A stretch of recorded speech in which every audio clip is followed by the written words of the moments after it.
ఖమ్మంలో సీఎం రేవంత్ రెడ్డి జిల్లా మంత్రుల చిత్రపటాలకు నేతలు పాలాభిషేకం చేశారు. ప్రభుత్వం ఇచ్చినటువంటి మాట ప్రకారం ప్రతి ఒక్క హామీని నెరవేరుస్తుందని జిల్లా కాంగ్రెస్ కమిటీ అధ్యక్షులు పువ్వల్ల దుర్గాప్రసాద్ తెలియజేశారు. అన్ని వర్గాల సంక్షేమమే ప్రభుత్వ ధ్యేయమని, అభివృద్ధి సంక్షేమ ఫలాలు ప్రతి ఒక్కరికి అందాలనేదే ప్రభుత్వ సంకల్పమని సందర్భంగా ఆయన స్పష్టం చేశారు.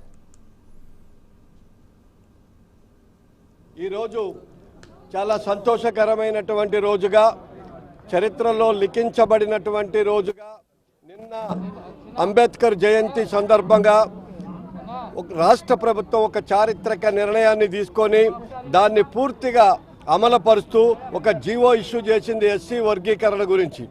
దాంట్లో భాగంగా నిన్న జరిగినటువంటి వర్గీకరణతో దాదాపు 20,000 మందికి ఉద్యోగ అవకాశాలు కల్పించే దాంట్లో మొట్టమొదటగా మరి ఈ వర్గీకరణ తర్వాత ఉద్యోగాల నియామకం జరుగుతుంది కాబట్టి ఖచ్చితంగా రిజర్వేషన్ని పూర్తిగా అమలుపరిచేటటువంటి కార్యక్రమం దాదాపు 9.75 వరకు మరి ఇందులో ఎస్సీ అంటే ఎవరికైతే దళిత జాతుల్లో మాకు వర్గీకరణ కావాలని కోరారో అలాంటి వాళ్ళకి ఆ మాదిగ పావు తక్కువ 10% వాళ్ళకి ఉద్యోగాల అవకాశం కల్పించే పరిస్థితి ఉంది. ఈరోజు చాలా